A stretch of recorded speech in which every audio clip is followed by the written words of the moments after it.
Salam, hər vaxtınız xeyir olsun. Mən bugün Mingəçevir Mərkəzi Xəstəxanasında baş verən qanunsuz işlər barəsində danışmaq istəyirəm. Mən özüm Mərkəzi Xəstəxanada 4 il çalışmışam.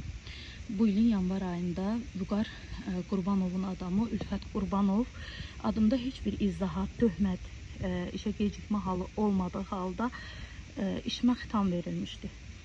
Və mən bu haqsızlığa görə bu çəkilişi edirəm. Hörmətli Anar Bayramov, Mingəçevir Mərkəzi Xəstəxanasında heç də hər şey göründüyü kimi güllük gülistanlıq deyil. Adlar və tarixlər şərti olaraq qanunsuz olan burada baş verən hadisələri rəsmi sənədlə inşallah həm Telegram, həm də poçtla göndərəcəm. Bununla bağlı məsələni isə qəbula yazılıb inşallah danışacağım. Yəni ki, Mingəçevir Mərkəzi Xəstəxanasında publik hüquqi şəxs at oynadır. Ülfət Qurbanov kimi istəsə işdən çıxardır, iclaslarda işçiləri təhdid edir və daha nələr.